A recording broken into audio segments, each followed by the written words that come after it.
Good morning. Welcome to another episode of Wine Down Wednesday. This week what I wanted to do was introduce to you another one of my favorite wines from Napa Valley. This is the 2019 Stag'sLeap Artemis Cabernet Sauvignon. The reason why I wanted to bring this bottle of wine and introduce to you Stag'sLeap was that in 1976, Steven Spurrier, he had conducted a blind tasting that was conducted in Paris, and is infamously known as the Judgment of Paris. As a result of this blind tasting, surprisingly to a lot of the French judges, the Stag'sLeap 1973 vintage had won the Judgment of Paris. As a result, Napa wines got onto the world map after winning the Judgment of Paris, and there were further impact in American winemaking, not only in Napa and California, but further on in history in Washington State. So I definitely recommend getting this. This is not the winning wine from 1973. This is the 2019 bottle. However, this bottle, which I've had, goes very well with tri-tip, steaks. Great for a special occasion. It's probably about $75 that you can find at your favorite place to buy wines. So with that being said, I wanted to shift gears a little bit and talk about real estate. And you remember from last Wednesday, we talked about seller subsidy. What I wanted to do this week was to go into a little bit more detail about how seller subsidies work and how that fits into a buyer's offer strategy and how that looks from the seller's perspective. So just a quick recap, we know that seller subsidy is something that can be included in a buyer's offer to ask the seller to give a subsidy that could be used to help pay for closing costs. It could be used to help buy down mortgage rates and so forth. And what I wanted to do was here look in a little bit more detail in terms of what that means in terms of monthly payments when you have no subsidy versus when you do have a seller subsidy.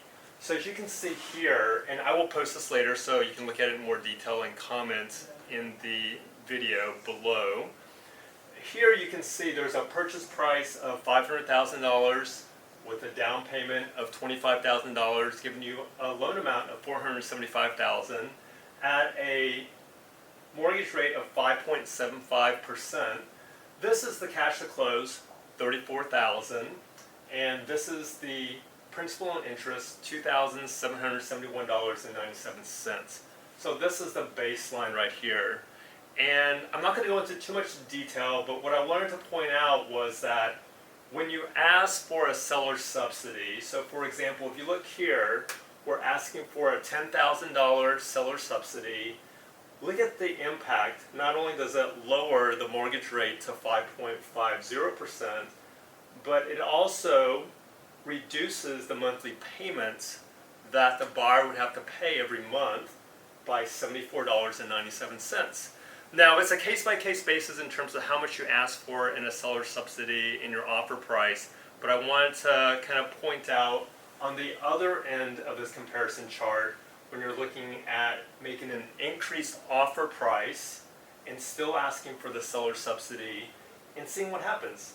The rate gets bought down to 5.5%. The cash to close is reduced, not as much because of the increased offer price. But also, if you look at the difference in the principal of interest, it's also reduced by $21.03. So it's really a conversation that I like to have with my buyer in terms of how much can they really afford in terms of monthly payment, and how many other offers are we competing against when presenting an offer. That will really help us decide how much we want to ask for in a seller subsidy. Should we make an offer that's above the listing price or not? So definitely feel free to comment below, and I will be reading those and responding to those. And give me a call, 703-216-2692. Love to talk to you about it if you're a buyer, a seller, or even just another realtor that's looking at this and seeing if it makes sense for you as you're working with your clients. And I also wanted to give special thanks to Joe. He is one of my loan officers from Embrace Home Loans. and he has put together this wonderful comparison chart that I wanted to thank him immensely for putting this together. And also I just wanted to thank everyone at MVAR, because I'm shooting live here at MVAR this morning, for allowing us to come here and record this Wind Down Wednesday. So this is all I have for this week, and look forward to another episode of Wind Down Wednesday with you next Wednesday. Thank you.